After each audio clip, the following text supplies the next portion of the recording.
two, a 1, 2, 3.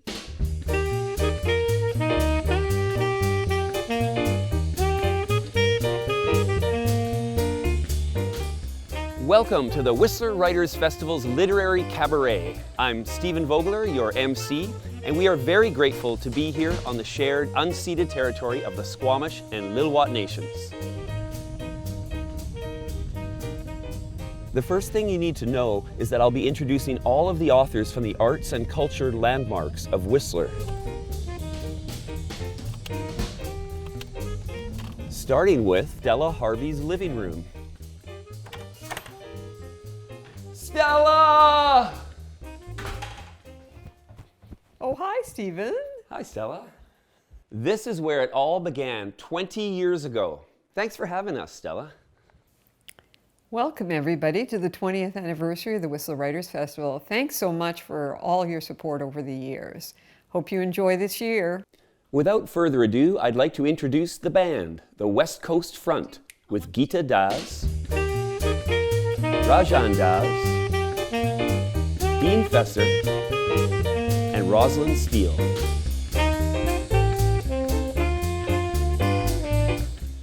Our first author is Ivan Coyote. Ivan Coyote is a writer and storyteller born and raised in Whitehorse, Yukon. They are the author of 13 books, the creator of 4 films, 6 stage shows, and 3 albums that combine storytelling with music. Coyote's books have won the Relit Award, been named a Stonewall Honor Book, and been longlisted for Canada Reads. Welcome, Ivan Coyote. So I'm going to read from my book, Care Of. It's a collection of correspondence. It was all written in from the early days of the pandemic lockdown, where I was in London, Ontario, right till about September. I think I finished it. So it was about 6 months of really intense writing, and I'm just going to read you from the intro to Care Of, and it looks kind of like that. Some of my replies stretched out into 4 or 5 pages. I answered each letter with a story that the original letter shook loose from my ribcage outside my office window. The snow melted and the green fingers of the garden started to burst out of the dirt in the backyard. I had the time and the stillness to watch the ants crawl over the peony buds. I had time to learn the names of the birds arriving and departing the feeder we hung from the spruce tree. I had time to drink a second coffee in my bare feet. I had time to write letters. By summer solstice, all of those letters and the stories and souls and substance they contained were beginning to gather themselves into a much bigger conversation. Themes began to emerge. The longing of an older lesbian to be seen and remembered was answered and echoed by the call of a much younger queer writing to me in search of an elder.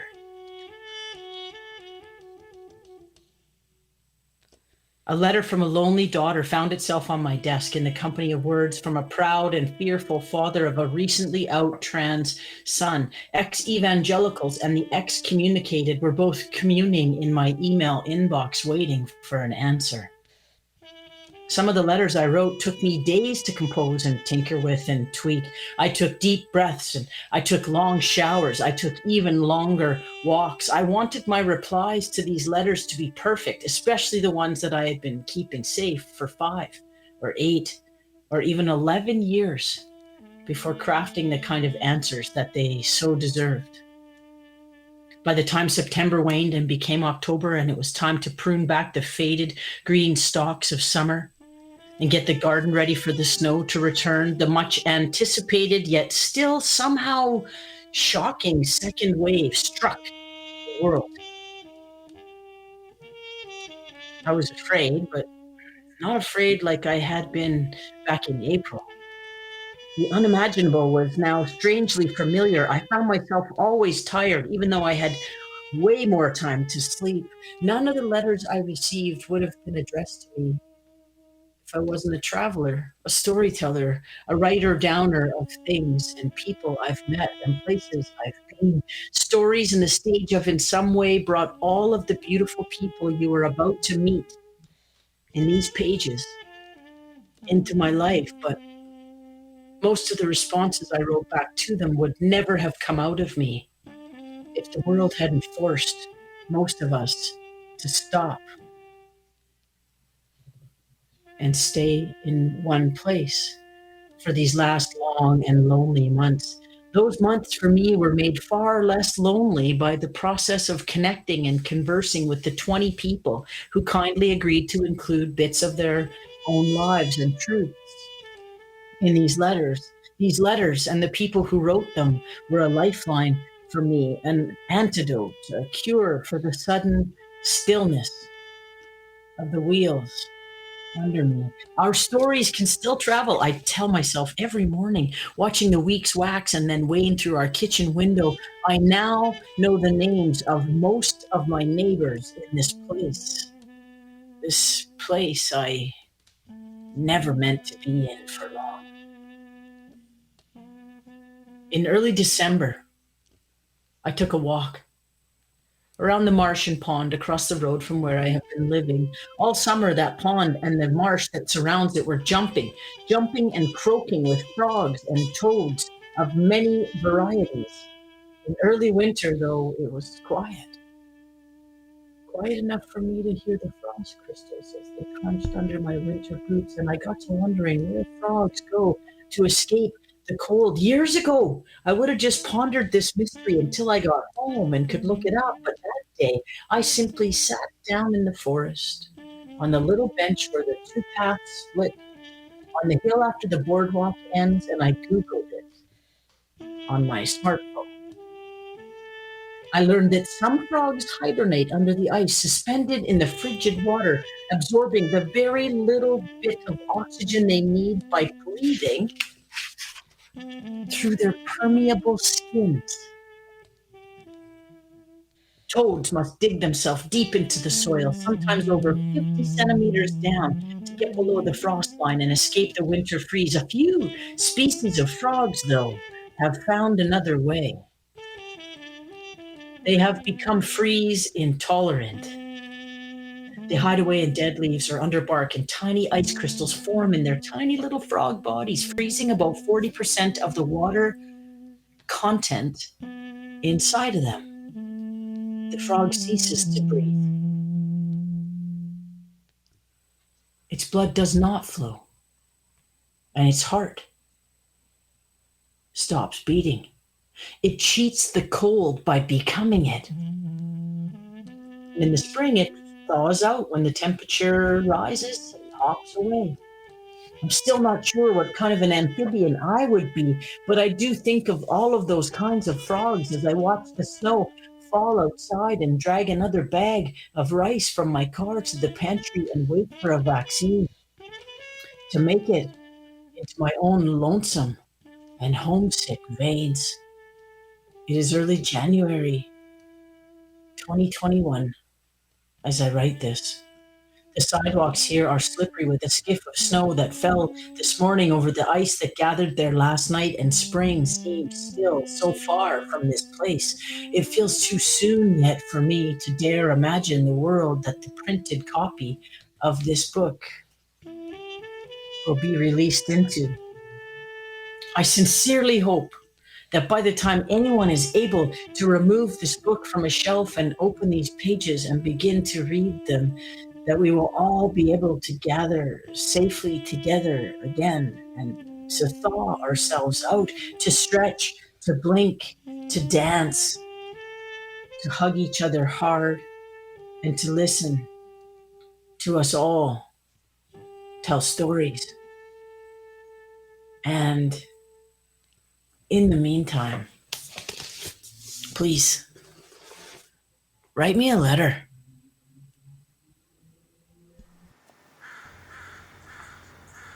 Over the years, the festival expanded from a living room to the ballrooms of the Fairmont Chateau Whistler. Our next author is Sadeqa Johnson. Sadeqa Johnson is a former public relations manager who spent several years working with well-known authors such as J.K. Rowling and Amy Tan before becoming an author herself. She is the award-winning author of 4 novels.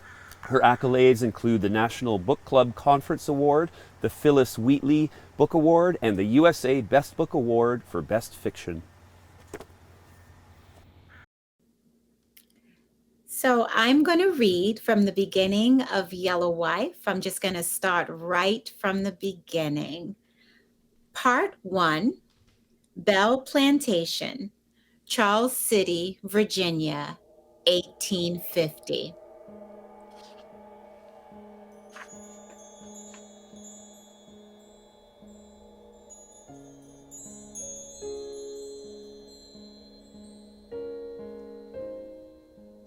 Chapter 1, The Bell Plantation. Mama believed that the full moon was the most fertile night of the month, and that everything she touched held God's power. Each full moon, she dragged me out in the middle of the night with her to hunt for roots, plants, seedlings, and rare blossoms to use for healing. I did not understand why God's power could not be found during daylight hours. And as I trudged behind her, the March cold overwhelmed me. Even with my thick wool shawl was no match against the country freeze. Fear of the woods made my feet clumsy, and I tripped over fallen sticks, scratched my shins on the spiky brush, and bumped my head on low, hanging branches.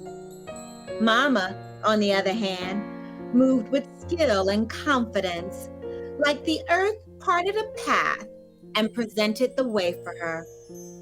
Even in the dark, she knew where to stop for herbs and how to avoid the dangerous ones. We had only a small lantern to guide us, and when I asked how she knew where things grew, she responded, "My gut be my light." We slipped through the thicket, past the drafty cabins where the field hands slept on pallets stuffed with hay and husk. I heard dry coughs and a low whine from a hungry baby. Farther down toward the James River, we traveled through the clearing where we met on Sunday for church. Then over the hill, along the side of the cemetery, peppered with sticks to honor our dead. As we traveled deeper into the woods of the plantation, the thick forest blocked the light of the moon. I could hear the grunts and growls of unseen animals and fretted over running into hungry raccoons or red foxes or stepping on a poisonous snake. I tried to clear the worry from my mind as the land flattened out. But then something pricked my ankle. Before I could call out, Mama stopped suddenly and reached for my hand. "This is a black walnut tree. Grow deep in the woods, so you gotta know where to look. Cure for most everything. Ever unsure, come seek this tree." Mama handed me the lantern, then pulled a blade from her satchel and severed a piece of bark. She brought it to her nose, then ran her tongue along the inside of it. "'Cause stain anything it touched. After we make a tea for Rachel, rest we use to dye those sheets for the nursery. I'm just hoping we ain't too late to save that girl." Mama reached into her bag and pulled out a red ribbon. "Go on and mark it, so it'll be easy to find when you come without me." I reached up and tied the ribbon on a skinny twig, knowing I had no intention of roaming these woods without my mama. We stopped at the sick house on our way back home. That morning, Rachel, the house servant, had been moved from the big house to the sick room on account of her high fever. Even though Master Jacob's wife, Mrs. Delphina, knew Mama worked plants better than anybody, she refused to bring her up to the house to tend to Rachel when she got fever with lockjaw. Rachel grew up on Mrs. Delphina's family plantation and came with her to Master Jacobs as a wedding gift from her mother. Since Mrs. Delphina looked down on Mama's medicine, she called in a white doctor for Rachel, which Mama said was a waste of good money. He ain't know nothing about doctoring no field hands. And Mama was right. Now that the white medicine had failed, Mrs. Delphina had no choice but to move Rachel to the sick house. When we entered the room, even I could look at Rachel's pale body and see death coming for her. "You ready to hot water?" Mama asked the sick nurse, who nodded her head and pointed to the boiling pot. Mama reached into a sack and pulled out the bark and leaves from the black walnut tree. Then she pinched off a sprig of snake root and crushed up the stems. Let it steep for about an hour, then make a sip every time she opened her eyes. If she make it through the night, there be hope. Mama removed a few balms and poultices from her medicine satchel for the other patients, then gently pressed Rachel's forehead with the palm of her hand and whispered, "Lord, look on Rachel with eyes of mercy. Restore her to wholeness and strength. Thy will be done."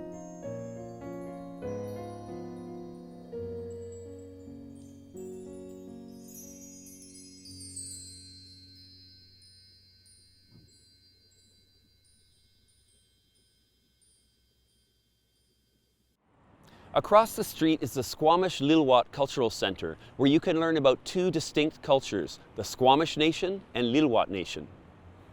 Our next author is Zoe Whittall.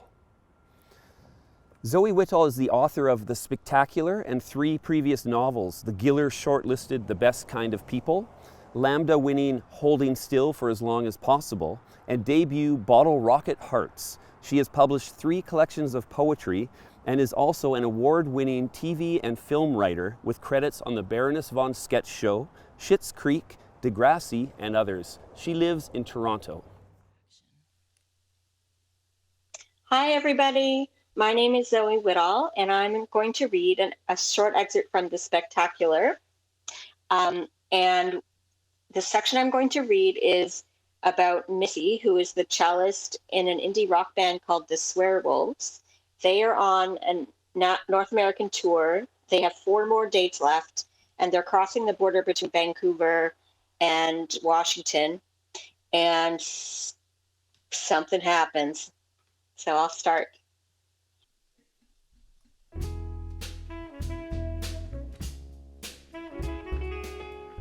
In my defense, there isn't actually any cocaine left in it, but it isn't the world's smallest bag of flour. The border guard hands me a cup of coffee in a paper cup, the kind they have in police stations in the movies. I take a sip. Calling it coffee is generous, more a half-hearted scoop from a lukewarm puddle. He smells like the drugstore cologne a lover of mine in New Mexico used to swipe from CVS. Cheap. The kind you wouldn't want to light a match around. I imagine his apartment, navy blue sheets on his bed, never washed enough. Sweat socks bought in bulk with red, black, or blue stripes, first-person shooter video games, canned pasta, Dave Matthews or Hootie and the Blowfish CDs, a girlfriend he once punched in high school that he still talks about as his one true love when he gets wasted with his buddies. It feels wrong when he speaks with authority, knowing all I know from just looking at him. We can't let you back into the United States, Melissa. That's the bottom line. He drums his fingers on the fake wood desk. I know he isn't the guy at the top or even the middle. He has a ruddy glow too many pimples to be deciding my fate. I blink, his zits get bigger. I saucer my eyes to keep the zits from taking over his face. I have official invitations from music festivals and a live TV taping to attend. I start rummaging through my backpack and pulling out papers, an itinerary listing our venues, the official invitation to appear on the late night show, the financial details that management had typed up in case we were asked at the border. I can't believe Gord went ahead on a plane and isn't here to be the business guy, the smooth things over guy. Gord makes people do things they don't want to do. But what would he say? I'm not your babysitter, Gord often sighed, pulling me towards my room at night. I can't convince the agent that the baggie contained traces of aspirin or a crushed up vitamin C tablet. Plus, the agent found a second baggie in a pile of bow resin, loose change, and hair elastics in my cello case. Now agent number 2 has joined us. Seems like we've hit the next level. Your band will have to continue their tour without you, he says, affecting the tone of a child playing the role of vice principal. He slides some paperwork across the desk and gives me a dismissive look. You didn't actually find any drugs on me. You can't arrest me for memories of cocaine. I can do a lot of things, he says, purposely fondling the gun on his hip. I can't hold back my scoff. Do you want to make your life even harder, Ms. Wood? I can put you in jail. I have that authority. I don't want to be Melissa Wood. I am Missy Alamo. I've been Missy Alamo for months. Melissa Wood used to skip social studies class in grade 7 and once walked into the police station near her high school and sat across from a lady with a patient smile who said there was no way to find my mom if she didn't want to be found. That happened more than once.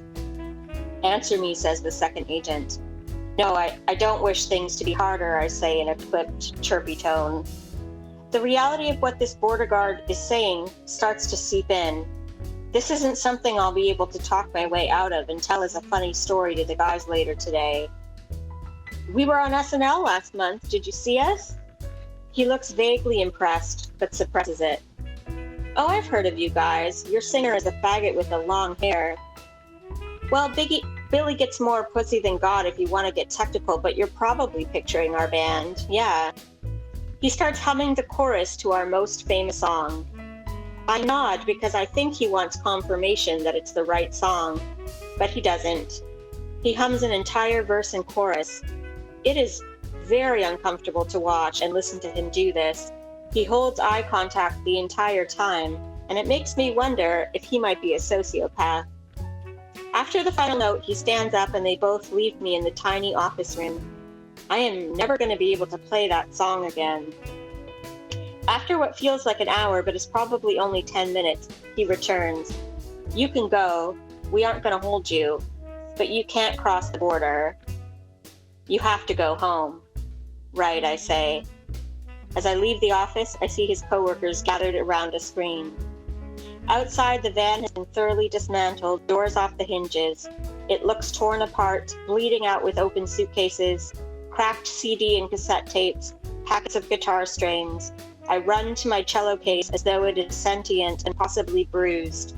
But because it's mine, they carefully searched it. It isn't as banged up as the rest. Thank you.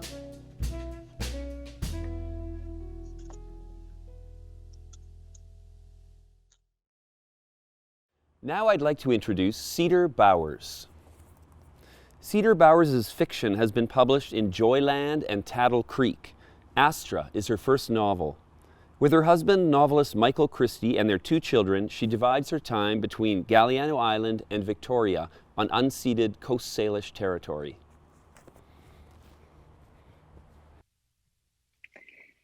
Thank you, Whistler Writers Festival, for inviting me to be a part of the Literary Cabaret and for allowing me to read beside these amazing authors and with these incredible musicians. I'm going to be reading from Astra, my debut novel, which is the story of one woman told over 60 years of her life through the eyes of 10 different people. Astra is born on a commune in northern British Columbia, where she's raised by her reluctant and neglectful father. And I'm going to start there in his chapter a few hours before Astra is born. Raymond Brine doesn't want to think about the coming baby. He doesn't want to think about it or about Gloria or his role in it all. He doesn't want to think about a creature so mewling and helpless, not about its cord, its first cry, or its delicate newborn skin. He doesn't want to think about shared blood or familial lines or humanity's relentless compulsion to overpopulate this weary planet either. What he wants to do is work, to toil away on celestial farms' lands with his comrades under this vast expanse of sky, to focus on soil, irrigation, crop yields, and building more housing for the commune. But this baby is coming as fast as a hurtling comet, and already it's made a mess of everything. Gloria arrived with the influx of spring workers in March, and after a long winter alone in the one-room fur cabin that he'd built his first winter at the farm, Raymond found himself drawn to her quick laugh and broad shoulders, so he let her spend a few nights in his bed. When it soon became clear that she was interested in more, he requested she moved into the yurt with the others, carefully explaining that he didn't believe in monogamous relationships, that he treasured his independence, that he never planned on being tied down. Gloria cited this as the reason she kept the pregnancy from him until June, and why she announced the news publicly during the morning breakfast meeting, rather than talking to him one-on-one. After the women finished their congratulations, running their fingers over her small, taut belly and kissing her full cheeks, Raymond pulled her aside to explain yet again that he wasn't that kind of man, not the kind who got married or who provided or who believed that A and B led to C. He wasn't going to move to the city, cut his hair, get a job in a bank or some other bullshit like that. He wasn't going to buy a house or a stroller because on and on it would go. He'd been called to Celestial for a reason, and nothing was going to distract him or slow him down. If Gloria was hoping he'd build a family with her or that she'd get a declaration of love, she'd set her sights on the wrong man. Despite Raymond's unwavering stance, Gloria stayed around Celestial all summer long. Sometimes she searched him out by the river or in the gardens, or she bravely knocked on his cabin door to show him a sweater she crocheted for the baby, or to update him on the kicks she felt at night. When he encountered her like this, both vulnerable and stubborn, Raymond looked anywhere but into her wide hazel eyes and pointed out that it would be better if she left and got her mother's help. He had no business getting involved with her child. Our child, Gloria reminded him firmly. If you say so, he said, closing the door. Summer turned to fall, yet even after most of the seasonal workers had returned to the city to luxuriate in the convenience of electric heat, Gloria showed no sign of going anywhere. So in October, long after her belly began protruding through her embroidered dresses, the hems riding up her thighs as the baby swelled, Raymond took further pains to avoid her. First, he removed his few belongings from his cabin and set up camp by the river. Then he stopped leading the morning meetings and hiking up the hill for the communal meals. Instead, he foraged kale, carrots, fennel, and zucchini from the gardens, and he grew even skinnier.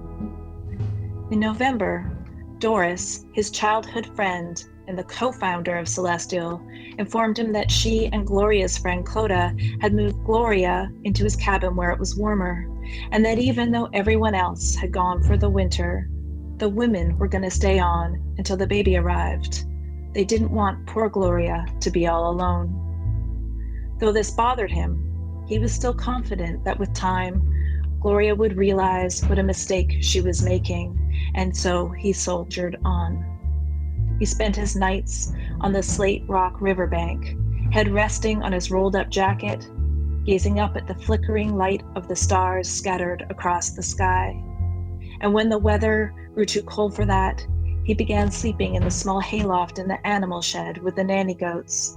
Holding out for the morning he'd wake to discover that the woman and her pregnant belly had finally gone. Or even better, he'd wake up to discover that the whole fiasco had been a terrible dream.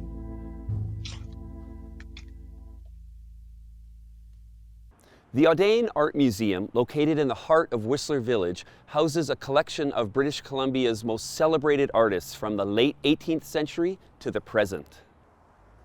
I'd like to introduce Darrel J. McLeod. Darrel J. McLeod is Nehiyah Cree from Treaty 8 territory. Darrel's first memoir, Mama Scotch, A Cree Coming of Age, won the 2018 Governor General's Literary Award. The sequel, Piago, Reclaiming Cree Dignity, was released in March 2021. Darrel has been a teacher, school principal, executive director of education and international affairs at the Assembly of First Nations, and chief negotiator for the Government of Canada. Darrel is also a jazz singer. Darrel Siagaso, Waheau Tinia, Miskochi Waskahigano Tinia, Doris Bertha Negawi, Sunny Notawi. It's a pleasure to be with you today. So I'm going to read to you from my second memoir, Piago, Reclaiming Cree Dignity. And I'm going to read from the last chapter entitled Kichiganis, which means big water. And in this chapter, this chapter is based on a dream where I had a milestone birthday in the dream, and all of my family came to visit and celebrate with me. And when I say all my family, I mean everyone who had lived for the last 150 years or so. They're all here, and magically they fit into my living room and huddled around the fire. We're having a visit.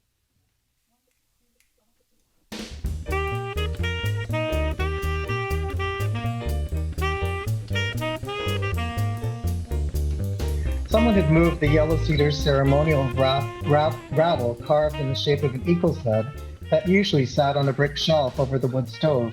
Likely Mushum. Where had he put it? How can you ever forgive me, son? We were separated by this barrier language our whole lives. Now I see it so clearly.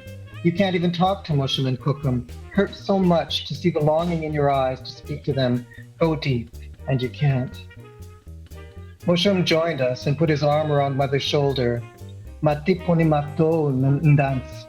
Don't worry, be happy, he said. Mother glanced at him and forced a smile. Mushum was right. What was the point in worrying? More important to pray. When Mother and I returned to the family room, Mushum, Cookham, and a few uncles and aunties were talking. Uncle Jack translated snippets to let the rest of us in on their conversation. When they were young, our people were the majority, Cookham said. It was like that for decades, so most Muniawak learned Cree to trade with us to make money. Some nuns and priests spoke it real good, even wrote it down, but they brought diseases that killed so many of our people. They put a bounty on the heads of the buffalo to starve our cousins on the plains, force them onto reserves, and us too. We used to join them in hunting parties. Mother, Auntie Margaret, Uncle Jack, and the other Cree speakers nodded. We all sat in silence for a few minutes, staring down or straight ahead. Cookham cleared her throat, then continued. Once the Muniwak outnumbered us, they tore apart our culture one piece at a time, outlawed powwows and gatherings, our form of government, took our kids away when they were still really small and taught them English, brought French-speaking nuns and priests to teach it to them along with their religion. They hardly spoke English and never used it between themselves. They spoke Francais, Wemstigoso, forced us to end our seasonal migration from the northern bush to the Rocky Mountains, fed us whiskey, Iskotewapoi, till it ruined us. A real bad dream. Too bad to be true. She glanced around the room. We didn't have no heaven or hell before they came, and we weren't ashamed of our own nakedness. We enjoyed sex, and we talked about it freely. We didn't hide it away in darkness, and we didn't have VD. Their men brought that too. We ate good. Nobody was fat or had diabetes. And we knew how to laugh. A good belly laugh that healed us and kept us going. Then more quiet. I remembered this type of silence when we were content just to be together and sit there, happy with life. After a while, Mushum spoke to Mother in Cree. She turned to me. He wants you to tell us about your travels, my man. I told him that you have traveled to many places. I didn't know where to start, so I began with the Three Sisters Mountains at Canmore. How I'd marveled at them at the age of 10. They'd become my surrogate grandmothers. Did Mushum know there were Cree names for those mountains? Then the beauty of BC. I couldn't settle on one place, so I described other rocky and coastal mountains. How I loved the waterfalls that adorned them like diamond necklaces, rivers, streams, mineral hot springs, lakes and ocean, magnificent forests of cedar and spruce. I told them how nature had healed me and given me new vigor, bright hair at my little house near Souk. I told them about Mexico, the jungle, warm ocean, masses of cinnamon-colored faces, mangoes and coconuts, about the Huichol people. During these big spring and fall equinoxes, the setting sun turned the shadows on the steps of Chichen Itza into an illusion of a Mayan deity, a feathered serpent slithering down its banister. The Aztecs called that same deity Quetzalcoatl, god of wind and rain, of knowledge and learning. I described how the Mapuche and the other peoples of Argentina had welcomed me, sharing their ceremonies and feasts. Mosham, termed again to mother, shook his head, nodded in my direction, and said, "Ma, so squat. Piago. We can't believe you did all those travels alone, son. You took our spirit to all those places, alone."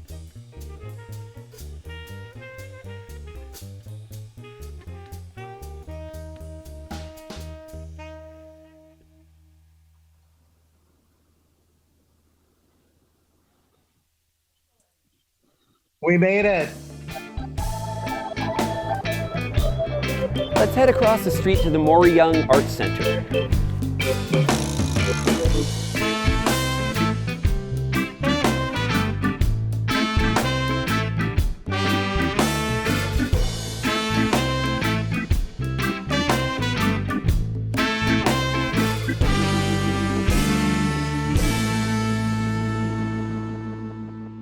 This is the home of Arts Whistler, hub for everything arts and culture.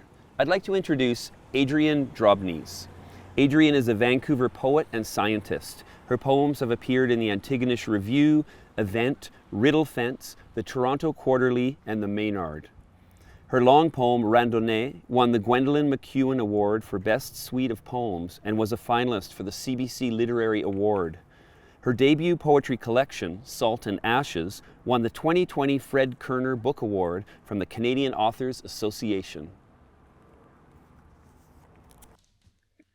I'd like to start with a thank you to Stella Harvey and everyone at the Whistler Festival for giving me a chance to share my poetry with you. Special thanks to our host and all the musicians. It's a great privilege and pleasure to read with your music. I'm reading from my book, Salt and Ashes, published by Signature Editions, and I come to you from the unceded territories of the Musqueam, Coast Salish, and Tsleil-Waututh peoples. And I'd like to welcome everyone listening here today. Maladaptive decadence. The male club wings cannot have it both ways. They cannot evolve simultaneously for the most efficient flight and the most beautiful wing songs. New York Times, May 5th, 2017. High heels when running from the bear, climbing a mountain in a skirt, grizzly attacking the bear-proof garbage can, Quetzal buried in the avocado tree, the clubbed wing mannequin's solid wing bones, a bomb in the backpack, monster trucks, search for the largest known prime, staying in bed all day while the snow falls on the bed. Grief and denial, large abstract ideas, a headfirst dive into the truth, most of your DNA that encodes nothing, the biggest of anything, land mammal, sea mammal, dinosaur, swimming on the edge of a vortex beside a black hole, space travel, generally. Being the first of anything nearly always guarantees you'll also be the last.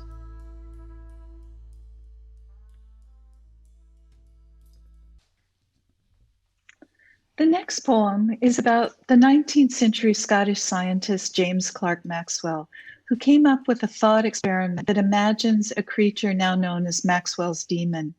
The demon can cause a spontaneous increase in order, as if milk and coffee could spontaneously separate after mixing, which violates the second law of thermodynamics that says disorder or entropy must spontaneously increase.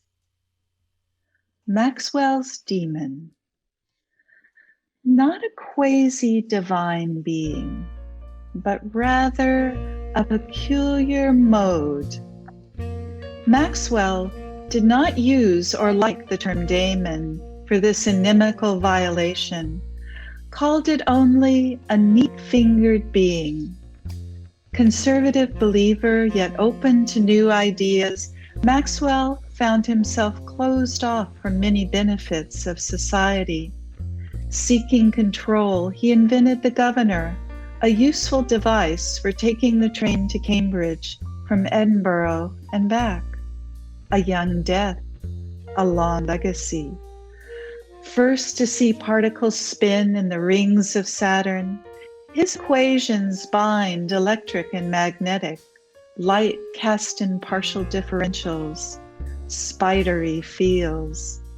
Shut the door fast, it's only a thought experiment, negentropy or life, a great unknowing.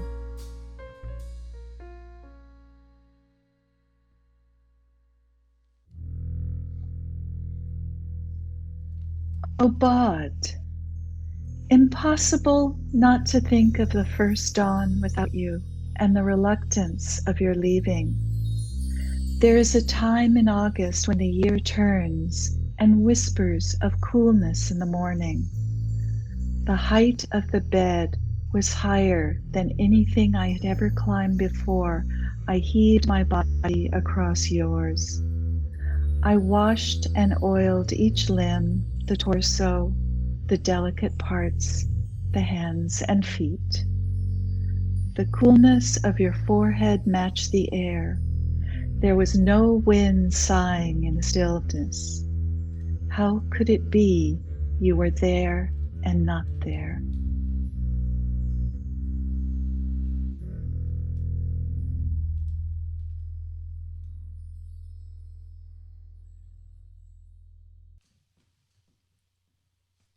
No thought, best thought. If there is no self, do thoughts think themselves? Some have asked if water remembers what was dissolved in it. Those interrupted hydrogen bonds reconnect, wounded. But no, water doesn't remember. Is memory stored somewhere inside you, or is it just a neural cascade?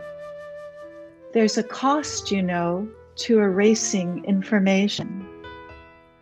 I'm having trouble with this day. It's Sunday, but without a child, there's not much grace, just crackly interceptions and static transmissions. Grace and mercy drop like the gentle rain, and there is no rain today. Crab bisque, bus tickets, pillows warm from sleep, Gershwin, mercy, mercy me. Our next author is Annette Lapointe. Annette has lived in rural Saskatchewan, Quebec City, St. John's, Saskatoon, Winnipeg, and South Korea. She now lives in Treaty 8 territory on the traditional lands of the Beaver people and teaches at Grand Prairie Regional College. She has published 3 acclaimed novels and a short story collection. Her latest book is And This is the Cure.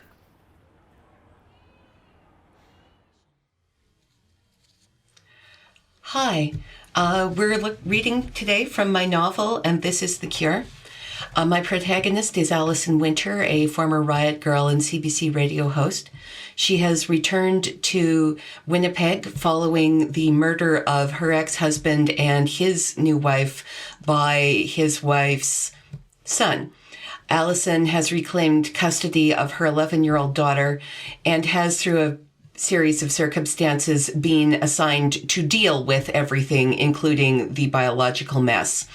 And this is where we pick up with Allison, her daughter, and the mother of the now dead woman attempting to get through a single functional day.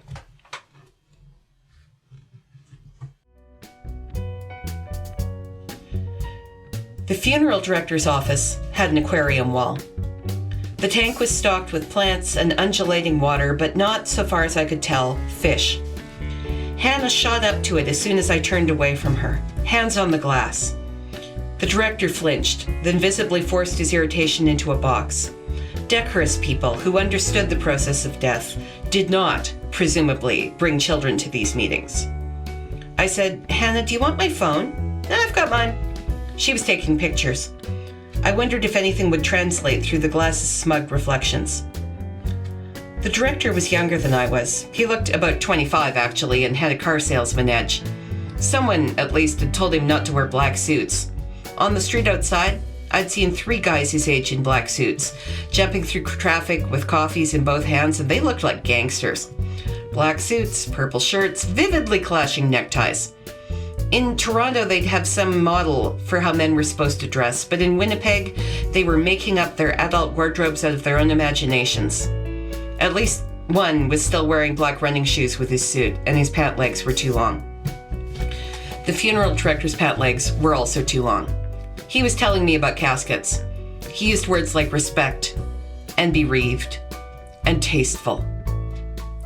I said cremation. He was disappointed.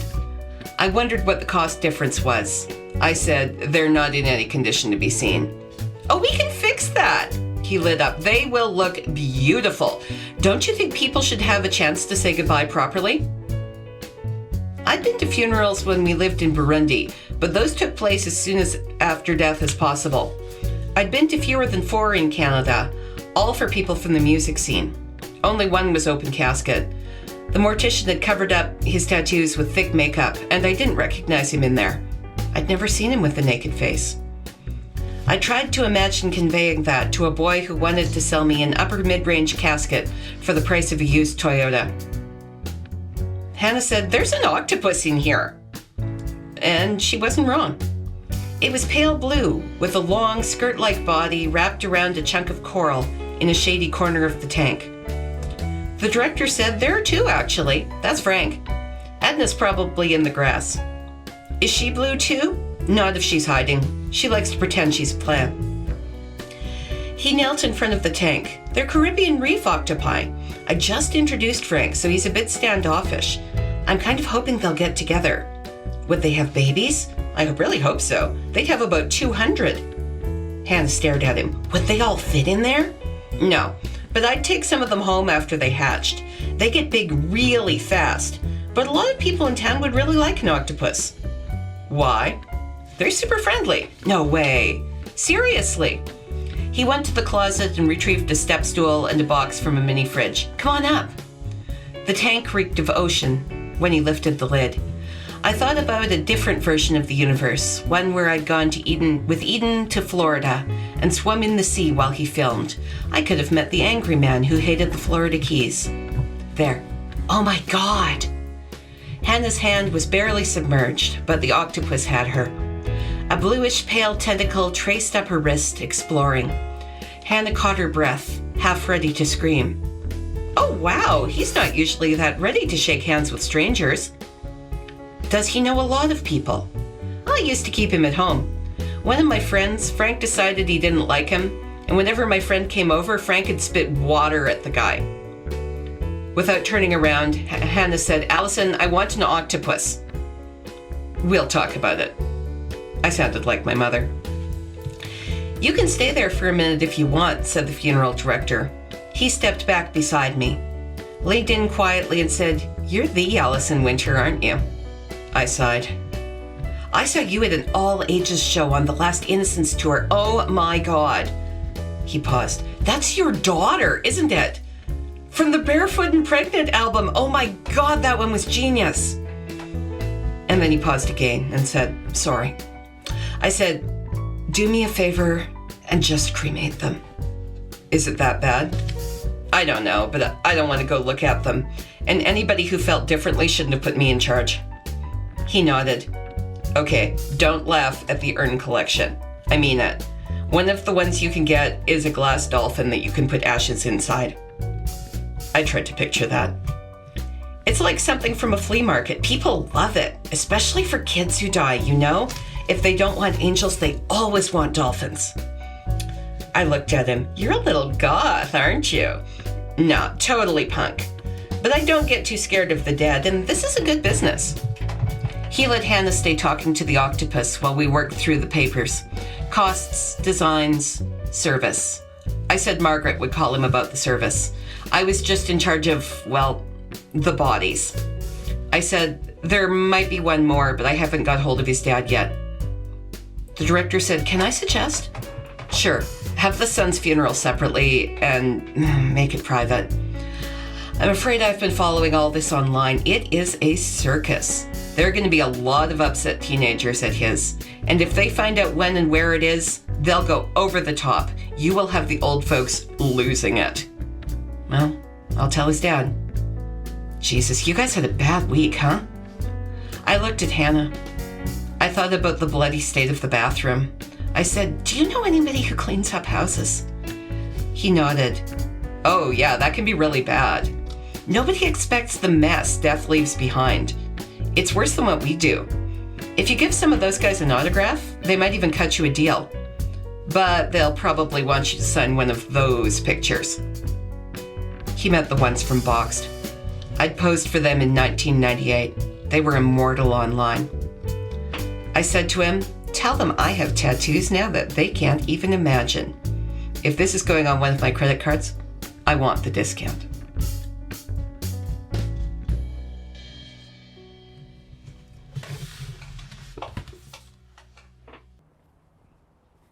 We're here at the Whistler Museum, a leading center for the collection, documentation, and celebration of Whistler mountain life.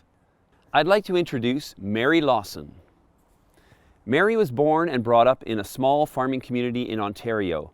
She is the author of Crow Lake and The Other Side of the Bridge, both international bestsellers. The Other Side of the Bridge was longlisted for the Man Booker Prize. Her novel Road Ends was a national bestseller and finalist for the Folio Prize. Lawson's new novel, the Canadian bestseller A Town Called Solace, was just longlisted for the Man Booker Prize. Lawson lives in England but returns to Canada frequently.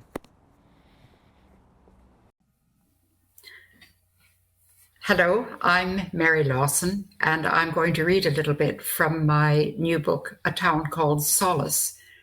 It is set in Northern Ontario, and there are 3 viewpoint characters that the story circles around. The first is a little girl called Clara, 7 years old. The second is a man called Liam from Toronto. And the third is Mrs. Orchard, an elderly woman who lives next door. I'm only going to read from Clara. She's in a very difficult time when the story opens. Her adored elder sister, Rose, has gone missing. She had a flaming row with their mother and stormed out of the house saying that she would never come back and they wouldn't see her again. And she simply vanished. And after a police search, there is still no sign of her. So that is Clara's situation when the story opens. I'm going to read that bit now.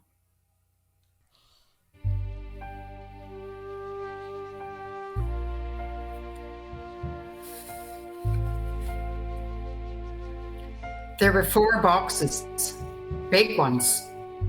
They must have lots of things in them because they were heavy. You could tell by the way the man walked when he carried them in, stooped over, knees bent. He brought them right into Mrs. Orchard's house, next door to Clara's, that first evening, and put them on the floor in the living room and just left them there. That meant the boxes didn't have necessary things in them, things he needed straight away, like pajamas, or he'd have unpacked them. The boxes were in the middle of the floor, which made Clara fidgety. Every time the man came into the living room, he had to walk around them. If he'd put them against a wall, he wouldn't have to do that, and it would have looked much neater. And why would he bring them in from his car and then not unpack them? At first, Clara had thought it meant that he was delivering them for Mrs. Orchard, and she would unpack them herself when she got home. But she hadn't come home. And the boxes were still there, and so was the man, who didn't belong. He'd driven up in a big blue car just as the light was starting to fade, exactly 12 days after Rose ran away. 12 days was a week and 5 days. Clara had been standing in her usual place at the living room window, trying not to listen to her mother, who was talking on the phone to Sergeant Barnes. The phone was in the hall, which meant that you could hear people talking on it no matter what room you were in. Clara's mother was shouting at the policeman. 16! Rose is 16 years old, in case you've forgotten. She's a child. Her voice was cracking. Clara put her hands over her ears and hummed loudly to herself, pressing her face against the window until her nose was squashed flat. Her humming kept breaking up into short bursts because she had trouble breathing when her mother was upset, and she kept having to stop and gasp. But humming helped. When you hummed, you could feel the sound inside you as well as hearing it. It felt like a bumblebee buzzing. If you concentrated on the feel and the sound, you could manage not to think about anything else. Then there was a scrunching noise, louder than the hum, the noise made by wheels on gravel, and the big blue car rolled into Mrs. Orchard's driveway. Clara had never seen the car before. It was fancy and had what looked like wings at the back, and it was light blue. At another time, a safe time, Clara might have liked it, but this wasn't a safe time, and she wanted everything to be exactly as it had always been. No unfamiliar cars in driveways. The engine stopped, and a strange man got out. He closed the car door and stood staring at Mrs. Orchard's house, then walked over to the porch, climbed the steps, crossed to the front door, took some keys out of his trouser pocket, unlocked the door, and went inside. Clara was shocked. Where had he got the keys? He shouldn't have them. Mrs. Orchard had told her there were 3 sets of 2 keys, one for the front door and one for the back. And Mrs. Orchard had one set. Mrs. Joyce, who came in to clean once a week, had another, and Clara had the third. Clara wanted to tell her mother, who was no longer on the phone, but her mother sometimes cried after speaking to the policeman, and her face got all red and blotchy, and it frightened Clara. And anyway, she couldn't leave her place at the window. If she failed to keep watch for her, Rose might not come home. A light came on in Mrs. Orchard's hall. The glow of it spilled out onto the porch for a moment before the man closed the door. It was getting quite dark inside the house. The living room of Mrs. Orchard's house was right next to the living room of Clara's house, and both had windows at the side facing each other, as well as at the front facing the road. Clara scooted across to the side window. So long as she was at one of the windows, Rose wouldn't mind which one. Arriving just as Mrs. Orchard's living room light came on and the man walked in, Clara could see everything that happened, and the first thing that happened was that Moses, who had been hiding under the sofa, he always hid there if anyone but Mrs. Orchard or Clara came into the house, shot across the room and out of the open door at the other end so fast that he disappeared before the man was fully through the doorway, so the man couldn't have seen him. He would have gone into the mudroom, Clara knew, and from there out into the garden. The mudroom had 3 doors, one to the living room, one to the kitchen, and one to the garden, and the garden door had a cat flap on the bottom. Clara herself had been in the mudroom an hour or so earlier to give Moses his dinner. She allowed herself to leave her place by the window for a little while morning and night because she had promised Mrs. Orchard that she would look after Moses while she was in the hospital. Rose would understand.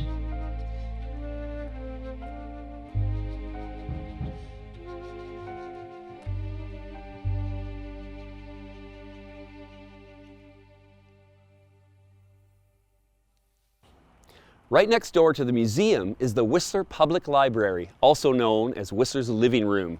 This is home to the festival's youth programming. Our next author is Leanne Dunic. Leanne is the author of To Love the Coming End and The Gift. She is the fiction editor of Tahoma Literary Review and the leader of the band The Deep Cove. Her most recent work is a lyric memoir titled One and Half of You.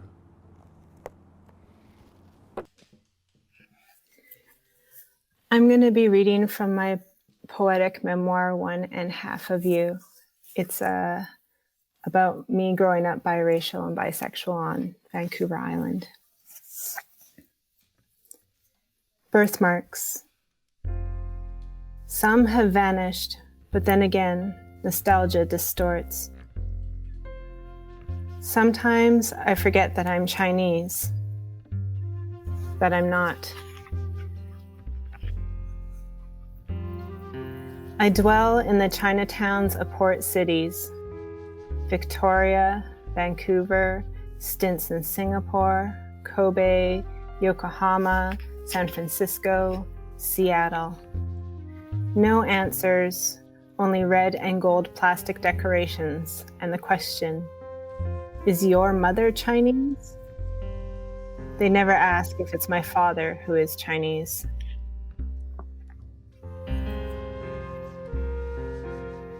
Price depends on how the cheongsam was made, the fabric used.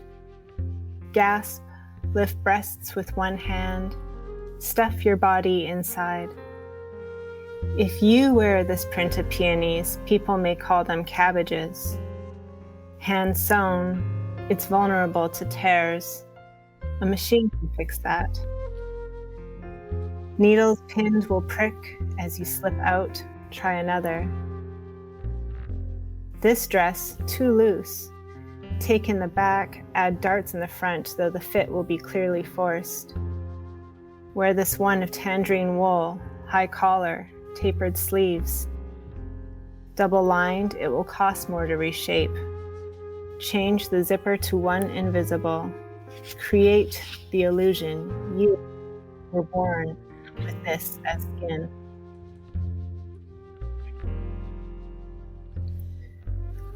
I turn off the flight map, our dot somewhere over the Pacific Ocean.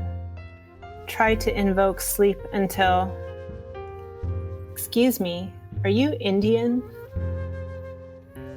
What? There's no nose like yours in Asia, maybe in India. I'm half Chinese, but the nose is Croatian. It's what? Croatian.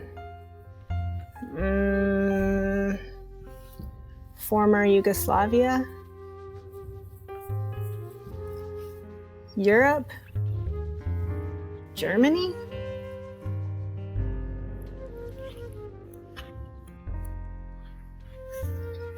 Chinatown, 4 by 10 room, the gap between books, paper and beeswax, sent captive like insects in resin, selves we shelve for future reference, discover intimacy, sleep.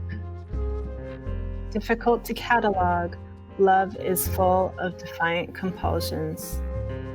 Inhale, wear it like rubies. Unfold between us a chestnut, sprouting stem, pink tipped.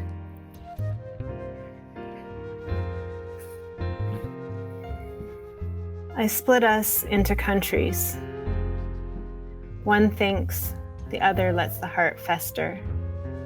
One with hair reaching like black tentacles, the other with no hair at all. We've broken into lissom parts. Phantom limbs cannot touch bodies. How hard to let go of sameness. Demi, hemi, semi. Language between, we understand. Customs, our own dialect. Letters chosen for shadows cast. Shapes, ways they can be misheard. Separate, our tongues fade. Our hyphened world.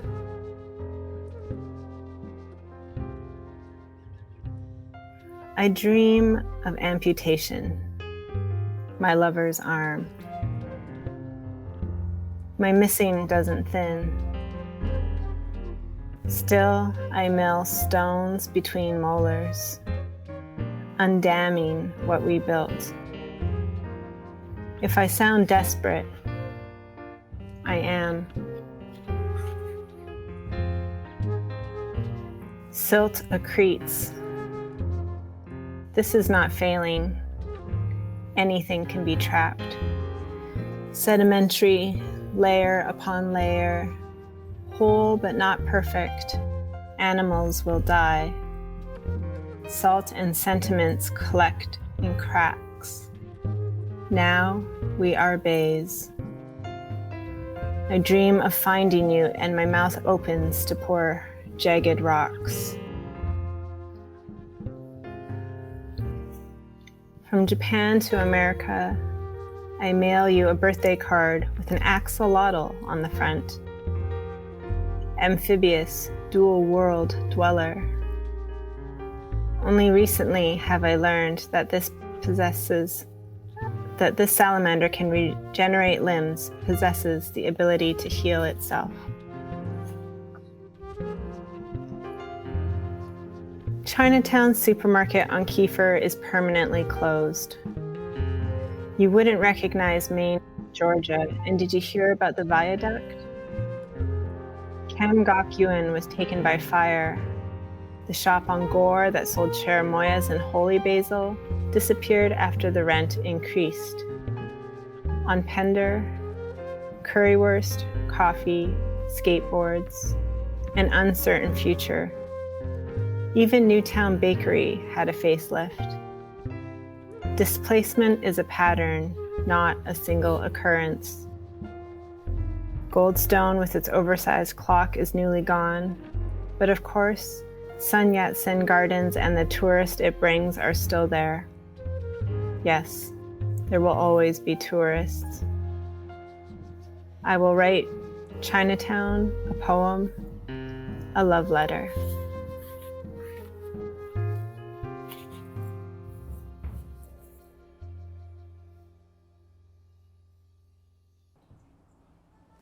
I'm pleased to introduce Cornelia Hoogland. Cornelia's Trailer Park Elegy was a finalist for the League of Canadian Poets 2018 Raymond Souster Award. Hoogland's sixth book, Wood's Wolf Girl, was shortlisted for the Relit Award for Poetry. Cornelia was the 2019 Writer-in-Residence for both the Al Purdy A-Frame and the Whistler Writing Society.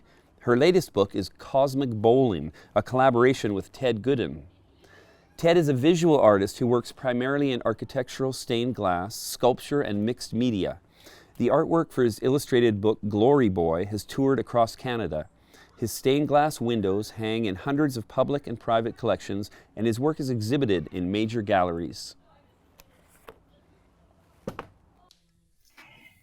We're born for heat, maybe lava, Earth's molten core, or maybe the sun's energy. But we carry this heat in tiny 100-watt light bulb bodies. That's the heat that we produce. And that was the kind of heat that went into creating Cosmic Bowling, both its cosmic dimensions and its human manifestations. That's what the I Ching, the text, the ancient Chinese text on which it's based, wants to illuminate this very present human moment in a very cosmic landscape. I was lucky enough to work with Ted Gooden. He's being represented by that beautiful arbutus tree in the back there. He created the sculptures that are on facing pages to the poems, very tiny 6-line poems to emulate the workings of the I Ching. We've decided to go with a very gymnastic theme because of the playfulness of both the sculptures and the poetry.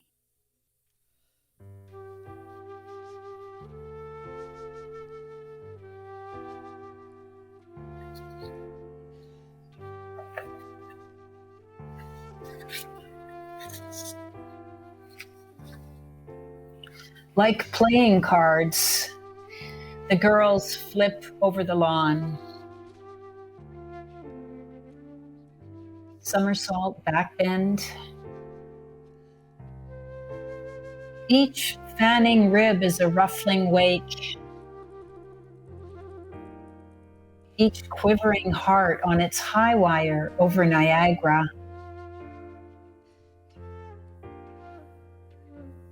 Difficult and mysterious to be alive, maybe.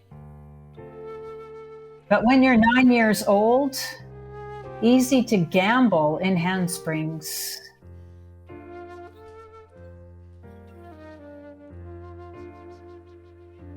Keep moving, don't stop. Hesitating at the crease of the net is folly. You're young, says the Tao. You don't know, life flows through you in waves. Across the midday sky, the moon is sometimes visible. The red-lipped cranberry bosses the bees from bloom to bloom. Seed hitches a ride in the dog's fur.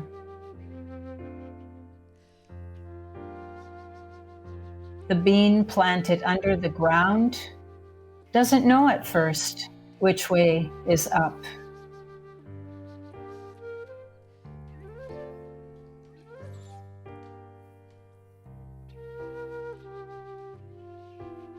Before the heart commands, the toes are flexed to run. What is more persuasive than the heart's desire? A graceless child, dumb, speechless, without vocabulary. I was the vibrating music.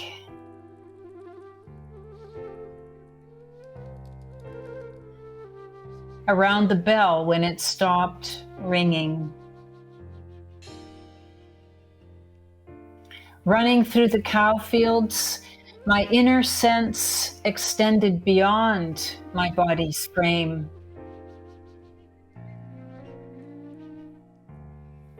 The bright, cold universe goes on. Stars, the heat that bend it.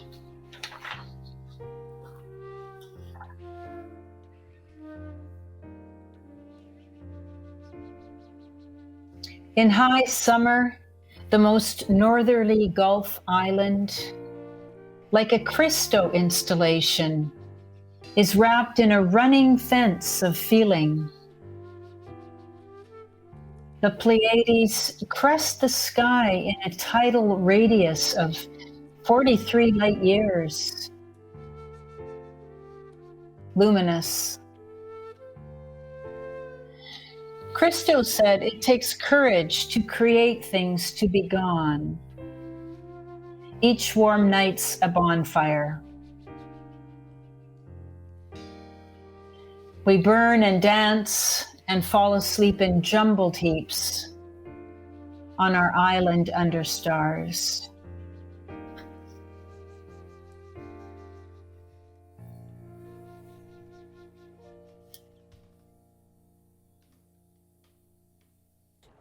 We're now on the other side of the valley at the Point Artist Run Center on the shores of beautiful Alta Lake, where artists can work, collaborate, exhibit, and perform. Our next author is John Gould. John is the author of The End of Me, a collection of 56 stories about mortality, and of 2 previous collections, including Kilter, a finalist for the Giller Prize. He's also written a novel and published fiction in periodicals across Canada and abroad.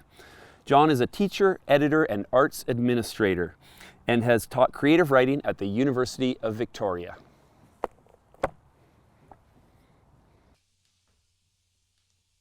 I'm thrilled to be performing with these terrific musicians today. I was going to offer to sit in and add a second trumpet, but I recalled that I haven't actually blasted the thing since high school.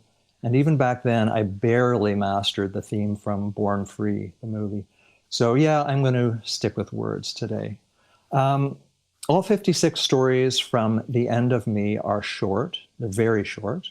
And most are relatively straightforward narratives, but in some cases I clown around a bit with structure. There's a story, for instance, that's structured as an elementary school writing assignment. There's a story structured as a book review. And the piece I'm going to read today is actually structured as a profile on a dating app. So it's called About Me.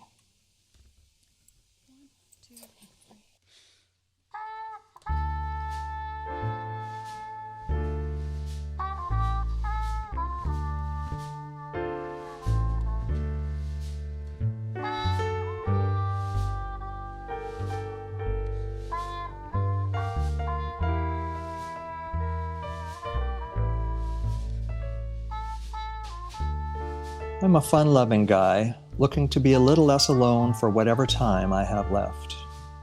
My friends, those who still have command of their senses, would describe me as aphoretic, puzzled to the point of dismay. I like walks at sunset, but rarely take them. Perhaps with you. I'm most deeply drawn to music that can be played by a string quartet on period instruments. But a colleague of mine once went through a bluegrass phase, and I found myself humming Bible in the Cabin by the Sea. So anything's possible. My favorite author is Chuang Tzu, a Taoist of the 4th century BC. I won't bore you with him or any of his aphorisms. I like bourbon, which is odd because I've never been any place where that's what you drink. You'll notice I've left pets blank. My dog, Dionysus, died of kidney failure last week. Do I have a pet, or don't I? You'll notice I've left, do you want children blank? I have 4 children, none of whom I understand, but all of whom I adore. They are shards of their shattered mother, whose decline is something from which I'll never mend. I want children, and I have them. If you have some, that'll be great too. You'll notice I've left age blank.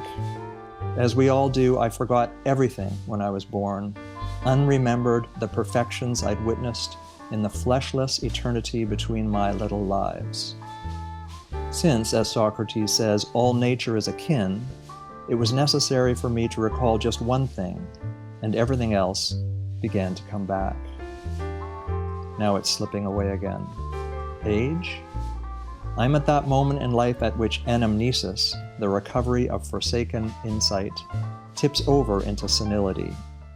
I'm forgetting exactly as fast as I remember. Kumbaya, for instance, the folk song my wife took to singing in her final months when she could no longer speak. Sometimes I recall that the phrase means, come by here. Other times I don't. I lose it, not just the literal meaning, but the notion itself that something supreme might inhere. I'm curious to see how long it will take this idea to desert me altogether. If there's a savior, it is this kind of curiosity. What else? I don't have a favorite color, though if I did, I suppose it would be the red of a candy apple. My Johnson still works, now and again. I run, or rather ran, a moderately successful closet and garage storage solutions business. I'd like to hear some things about you. You'll notice I've left, do you do drugs blank? There wasn't enough room. Atenolol, dabigatran, ramipril, Flomax, finasteride, rosuvastatin, synthroid, Lasix, citalopram. If you hide the universe in the universe, you can never be robbed of it. Sorry, I lied when I said I wouldn't bore you with any aphorisms. My friends, those who still have command of their senses, would say I rarely lie. Am I signing up here in a fit of grief over Dionysus? Quite possibly, but I'm of the opinion that there's a deeper impulse, a truer one. I seem to be having difficulty with the "she wants to meet up" feature. If you click on me and don't hear back, this may be the reason. I would ask you to try again.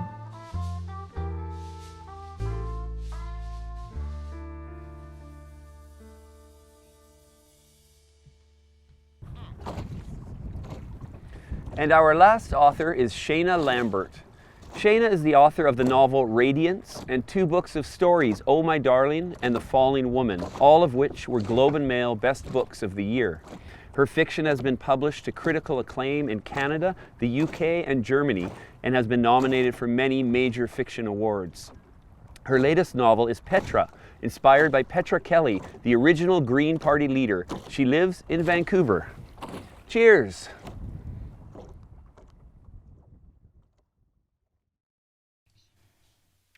Aha.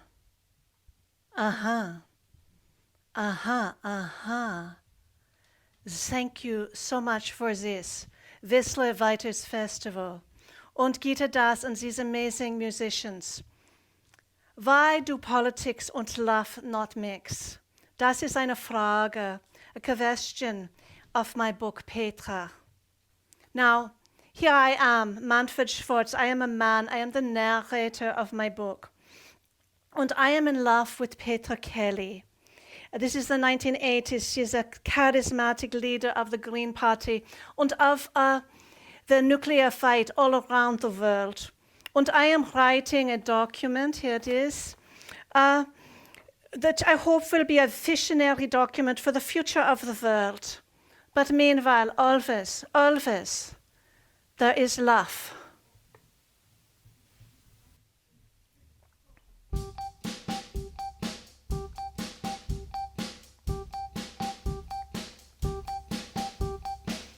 Ich lieb dich nicht, du lieb mich nicht. Ich lieb dich nicht, du lieb mich nicht. Ich lieb dich nicht, du liebst mich nicht. Ich lieb dich nicht, du liebst mich nicht. Da, da, da. Da, da, da. Da, da, da. Da, da, da.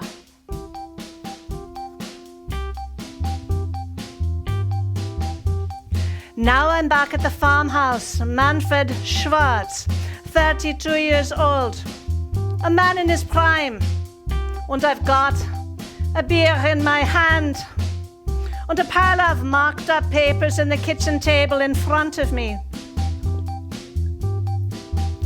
I'm crafting a new federal program for the Green Party of West Germany. Tell you, it surprises me to think that yes, that I was in my youth, and I spent every second working, planning, strategizing. Never mind. This was our passion. This was the 80s. I wasn't holed up in a punk bar bashing my head against the wall to Die Toten, Hosen oder Sex, Pistols, Nein, or even just fucking around, as one believes one ought to have done, looking back. Youth is wasted on the young, etc., etc., etc. Yeah. All right. Los Gates. Let's go. Da da da. Da da da. Da da da.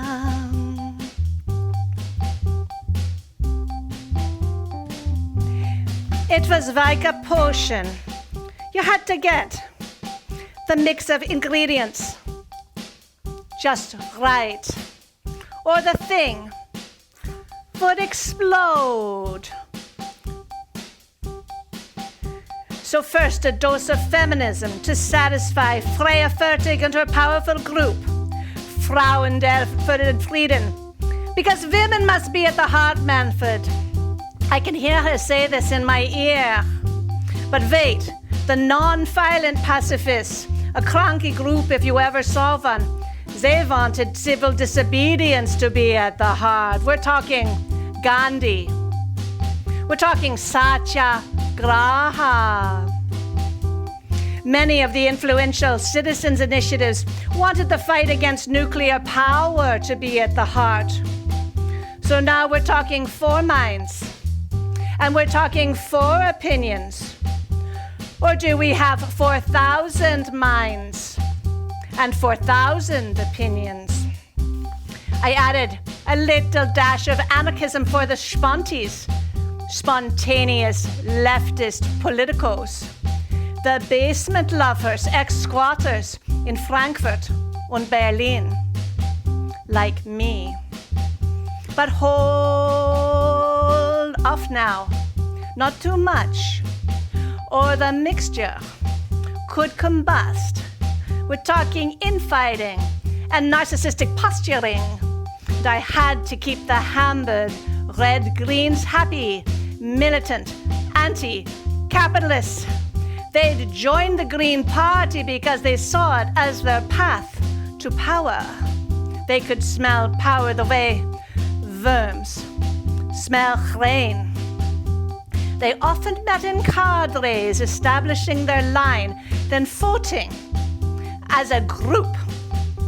Their dogmatic left-wing politics were Marxist. Many supported the Eastern Bloc, but they were way too savvy to make this public.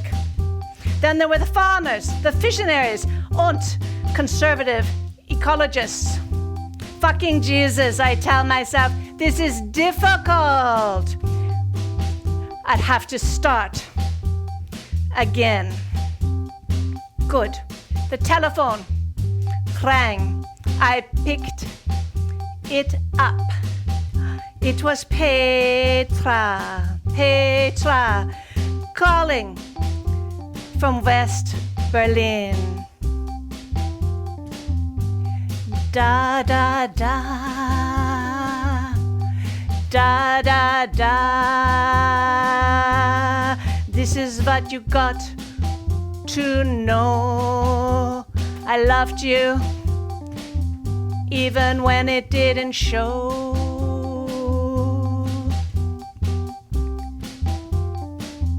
Her conference on radiation victims had ended early. I complained to her about the program. It was impossible, and we were a disorderly rabble. So what, she said. We're still beautiful. We're a fucking mess, I said. A beautiful fucking mess was what Petra Kelly answered.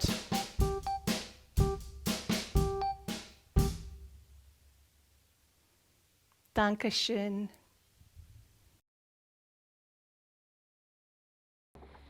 I hope you enjoyed the 2021 Literary Cabaret. And I'd like to say thank you to our sponsors, the Canadian Authors Association and the Resort Municipality of Whistler. And finally, thank you to the musicians and authors for their soulful sounds and incredible storytelling. Cheers! Ich lieb dich nicht, du liebst mich nicht. Da, da, da. Da, da, da.